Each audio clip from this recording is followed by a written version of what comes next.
Hi, Tam here from Yogaphysio. We're going to go through now some of the stabilizing muscle function in the shoulder, around the shoulder girdle. So maybe you've already done the rotator cuff strengthening work, the rotation work that we had in another video. We're going to look now at the muscles that stabilize the scapula, muscles that stabilize the humeral head in the socket, but in more weight-bearing positions, okay, more in their functional role. So first of all, to say, these muscles are active also in non-weight bearing. Every time we lift our arm, there's a lovely, what we call scapulo-thoracic rhythm, scapulo-humeral rhythm. And it's basically this beautiful coordination of muscle action to have a really quite precise biomechanic happen. So the arm can move within the shoulder socket about 60 degrees without the scapula moving. Okay, when it gets to that 60-degree point, for every 2 degrees of arm movement, then the scapula gently rotates out and up. So you may not be able to see it so well, but from about here, the scapula is coming up and rotating out a little. And that's just in order to position the shoulder socket a little bit more upward to respect the raising of the arm, or to allow the raising of the arm. Okay, you get to an extreme there where the tightness in the muscles might restrict the movement. And basically what needs to happen there is the scapula needs to lift much higher, or the thoracic mobility will allow that whole socket to turn upward. Okay, now the muscles that control that movement, so first of all you've got the muscles that control the scapular movement. So as the arm comes up, there's a muscle that connects the back of the shoulder blade to the rib cage, the serratus anterior.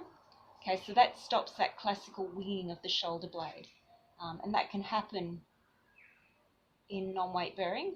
So if I turn around for a moment, and you'll just see my fingers are just monitoring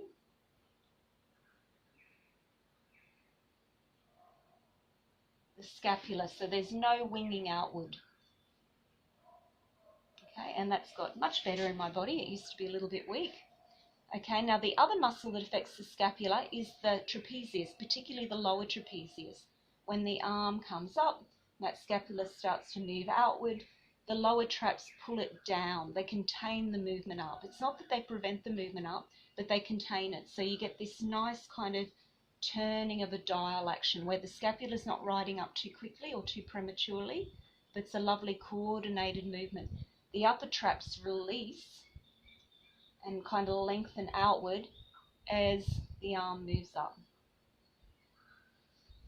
Okay, and then finally you've got the action of the rotator cuff in its functional role.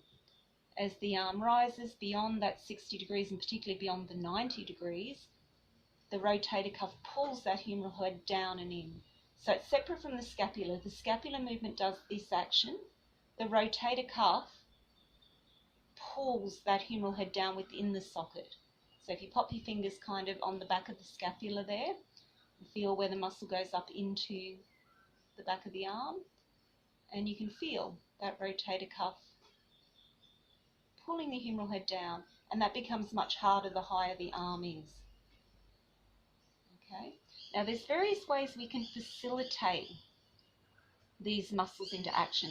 The first thing we can do is when we're lying flat, we can facilitate the rotator cuff just with simply taking the arms overhead. Okay, so in this position, gravity is facilitating a lift here.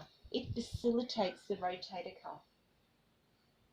Okay, so I'm going to do this nice and slowly and mindfully. As the arm comes overhead, the arm bone lifts up. Okay, and we can strengthen this further by taking a weight, maybe balancing a bolster on the hands, or holding a water bottle in each hand. You can go one arm at a time. The easiest range to stabilize in is the movement either side of this upright position. Much more challenging when we bring the arm lower and when we bring the arm up and overhead.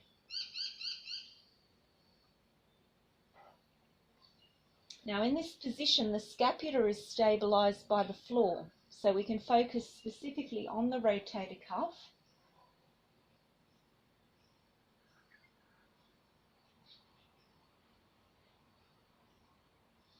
Okay, so that's one lovely preparation to facilitate the rotator cuff. The other position that's quite nice is coming into this sideways movement.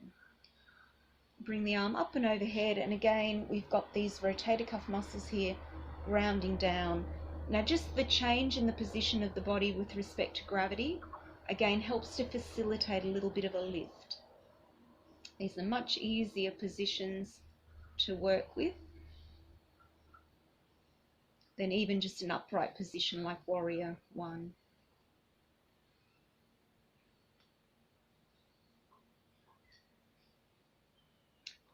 Okay, so these positions are hard enough, but we need to respect now the amazing strength and coordination we have in these muscles when we start to come onto hands and knees and come into these weight-bearing positions where the load on these stabilizing muscles is so much greater. So the first thing we do, we engage the serratus anterior by pushing the back of the chest up into the shoulder blades. It's this lovely reach action. Okay, reach, retract. We can just play with the mobility there for a minute and feel it's the chest drops away from the shoulder blades, and then we're pushing back up. Keeping the ball of the index finger grounded, the neutral rotation in the arm will help to facilitate the right muscle action. Okay, that's our serratus anterior, scapular stability. Lower trapezius is engaged pretty automatically in the full down dog position. It's particularly the serratus anterior that's the challenge here.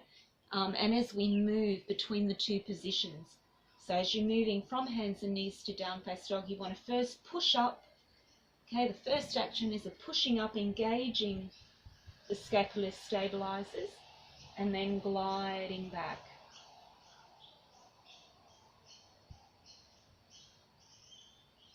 Now to engage the rotator cuff here and keep the arm bone nicely grounded in the socket,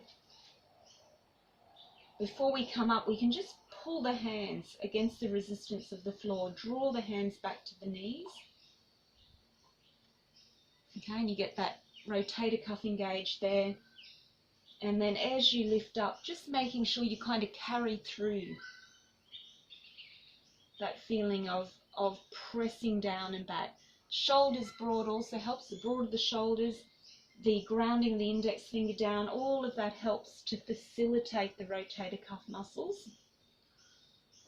If they're not doing their job so well, then the shoulders will narrow. You might look more like this. Okay, the shoulders come up.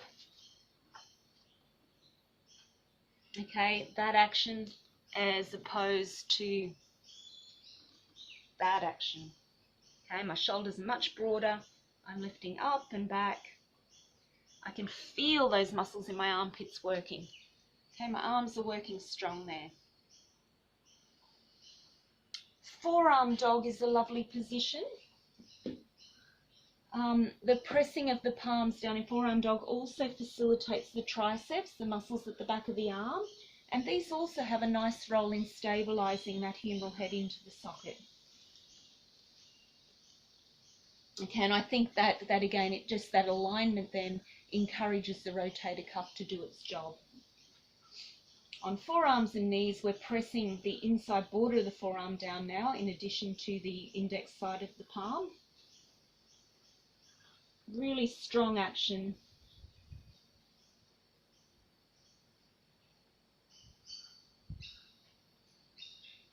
Now obviously moving in and out of it's easier than staying in it. Over time you can build up the length of time you stay in it. And, you know, I think you probably need about 3 minutes of endurance in Forearm Dog to know that you've got the strength then to try some of the inversions like Pinchamayurasana and Shisasana headstand.